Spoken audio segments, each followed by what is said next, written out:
Sentabr boshlangandan beri man 50 ta kitoblarni o'qib tahlil qilib berganman. 50 ta kitob. Hm. Qo'y, qarsak chalib qo'yinglar. O'zingiz tanishtirsangiz. Ismim Parizoda, familiyam Rashimova. 8-sinfda o'qiyman. Qachon keldingiz maktabga?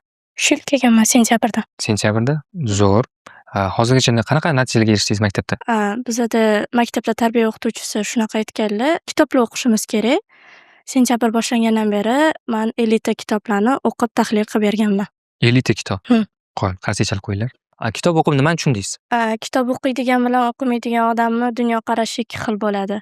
Men u qanaqadir o'zi nima deydi, boshqa qaysidir yo'llar bilan o'zini dunyosini o'zgartirsa ham, lekin kitob o'qiydigan odamni dunyosi boshqacharoq bo'ladi. O'zida ishonchi baland bo'ladi, keyin kitobni dunyosida yashashni o'rganadi.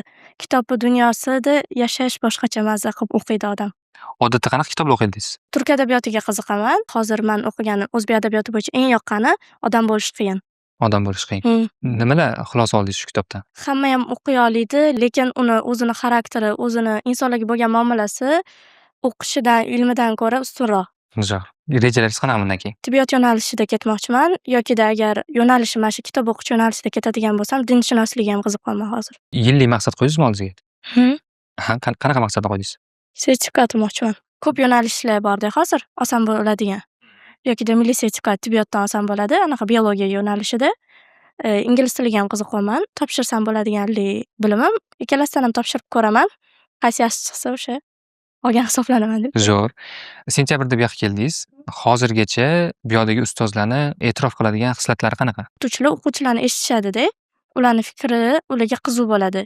Har bitta o'quvchi uchun o'zini xarakteri, o'zini мненияsi bo'yicha darslar o'tib berisha oladi. Do'st orttirdingizmi hozirgacha?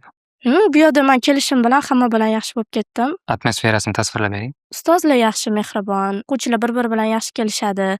Glavniysi ilm olish bu yoqda. Boshqa narsalarga chalg'ishligini xohlashmaydi. Keyin boshqa maktablarda telefonlarni olib qo'yishmaydi-yu, oddiy maktablarda. Bu yerda telefonni olib qo'yishadi, o'quvchilar boshqa narsaga chalg'ishmaydi yoki-da nimadir maqtanish, unaqa narsalar bo'lmaydi. Hamma faqatgina o'qigani keladi. Siz ham telefoningiz bo'lsa kerak? Yo'q, telefon ishlatmayman. Ishlatmaysizmi? Yo'q. Uydagilar turmaganmi? Menga baribir ham gadjetlar kerak bo'ladi. Uydagilar berib turishadi, iPad yoki laptoplar ishlatib turamiz. Lekin telefon aytadilar, sizlarni yoshinglarda telefon hali anaqa foydaga ishlamaydi deydilar. Adam shunaqa deb biladilar. Men ularning fikrlarini yomon deb bilmayman. To'ppa-to'g'ri. Ota-onangizning fikri uchun qarasak.